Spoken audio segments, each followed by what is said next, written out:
বনমিত্র আমাদের 2021 সালে আমাদের নিয়োগ করা হয়েছিল, কিন্তু তখন থেকে আমাদের বেতন দেওয়া হতো। বেতন বলতে একটা এমনি দেওয়া হতো, এটা 3,000 টাকার মতো দেওয়া হতো।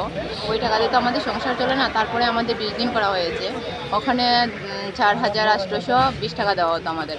কিন্তু ওই টাকাতে তো আমাদের সংসার চলে না। সবারই, আমাদের বনমিত্র কর্মী যারা আছে সবারই না হলেও 4 জনের ফ্যামিলি আছে, 2 জনের ফ্যামিলি আছে, ওই টাকাতে সংসার চলে না। তার জন্য আমরা সরকারের কাছে অনেক জায়গা থেকে দাবি করেছি, কিন্তু কোনো ফল এখনও পাইনি। কিন্তু এখানে আমরা এখানে এসে দাবি করেছি যে আমরা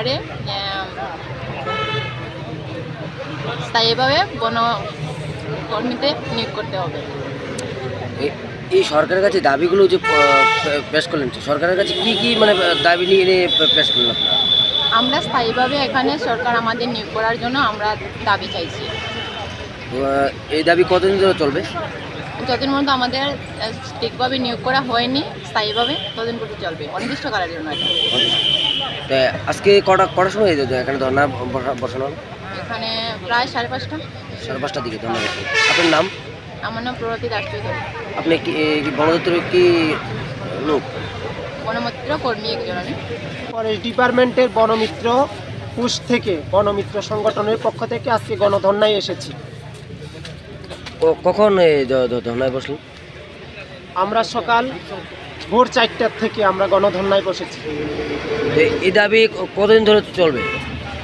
আমরা যতক্ষণ পর্যন্ত আমাদের ন্যায্য অধিকার লিখিতভাবে সরকার ঘোষণা না করবে, ততক্ষণ পর্যন্ত আমাদের এই গণধর্না চলতে থাকবে অনির্দিষ্টকালের জন্য। সরকারের কাছে কি দাবিগুলো যে পূরণ করলেন, সেই হিসেবে সরকার কী ঘোষণা করলো?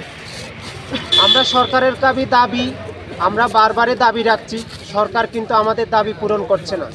আজকে আমরা সবাই মিলে এখানে মিলিত হয়েছি, গণধর্নায় বসেছি। যতক্ষণ পর্যন্ত সরকার আমাদের ন্যায্য দাবি লিখিতভাবে ঘোষণা দেবে না, ততক্ষণ পর্যন্ত আমাদের এই ধর্না চলতে থাকবে। কতদিন ব্যাপী এই ধর্না চলবে? অনির্দিষ্টকালের জন্য আমাদের এই ধর্না চলবে। অনির্দিষ্টকালের জন্য। আপনার নাম? আমার নাম মনোরঞ্জন বিশ্বাস। আপনি কি লেভেলে আছেন? আমি বনমিত্র পোস্টের